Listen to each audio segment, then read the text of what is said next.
Hello, and welcome to Gospel Gleanings for this Sunday, February the 23rd, 2025.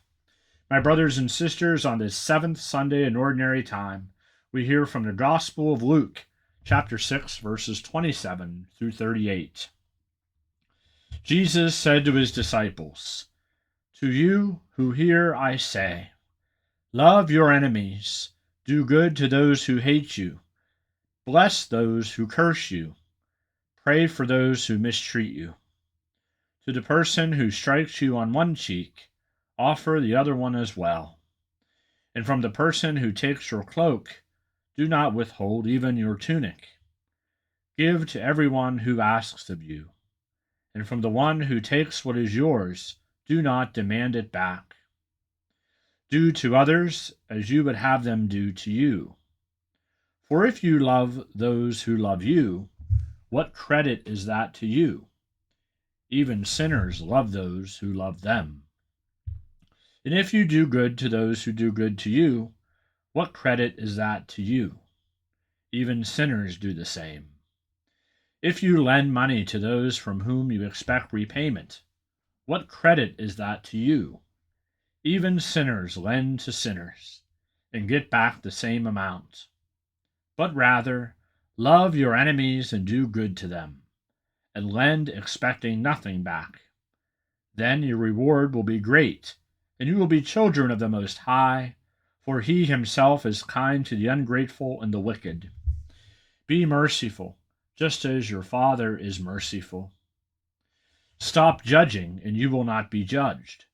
Stop condemning, and you will not be condemned. Forgive, and you will be forgiven. Give, and gifts will be given to you.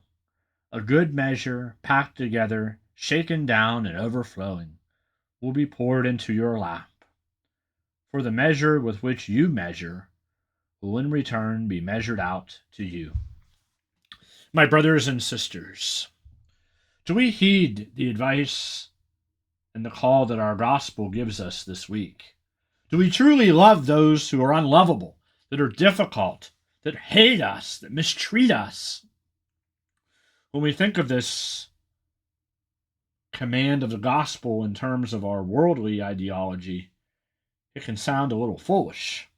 However, it is the way of Christ.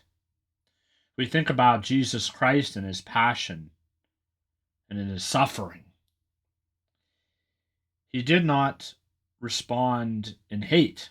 He did not respond in rebuke. He simply accepted what was dealt to him. He accepted the mistreatment. He accepted the hate. And he resisted the temptation to act on those emotions. How many of us do the same?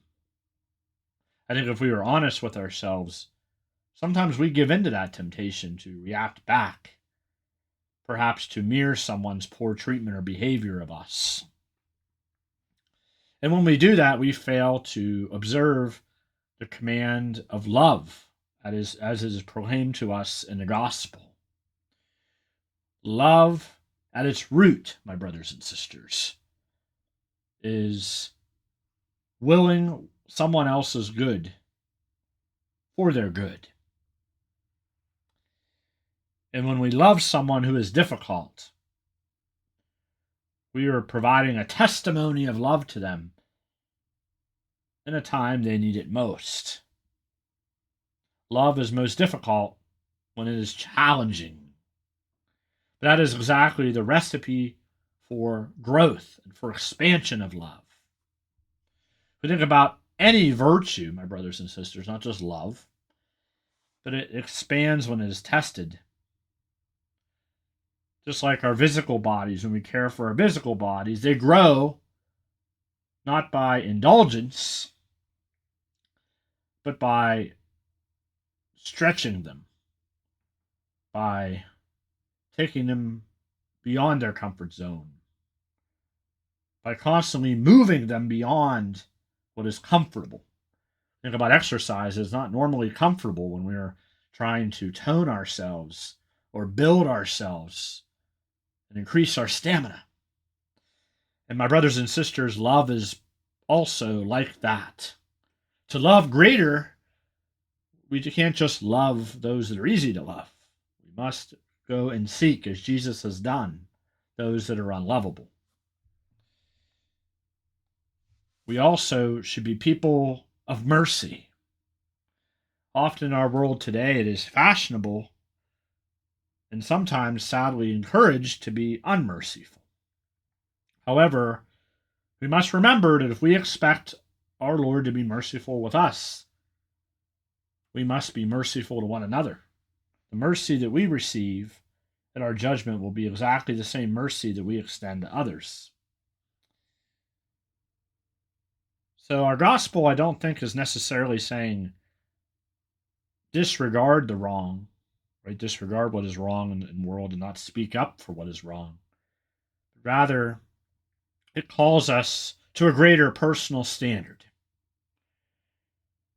We must sacrifice even when we are rebuked, sacrifice even when we are mistreated. And there, my brothers and sisters, in that denial of self, we are prepared to love as we should. And we move into Lent in a few short weeks, my brothers and sisters. I'd like everyone to prayerfully focus on how you can love greater, how you can love in line with our gospel passage this weekend. To love the unlovable, to offer the other cheek when someone strikes you on one cheek, when someone mistreats you or hates you.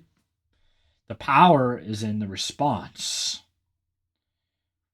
Will you respond with mercy? Will you respond with love? Will you respond with compassion, even when it is challenging? Will you forgive? Will you give to others even when it's difficult? Will you give your first fruits, that is, the majority of what you have to offer, not just the minority or the amount you have left over?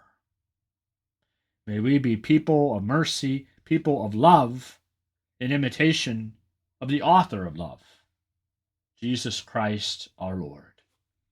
Thank you and have a wonderful weekend.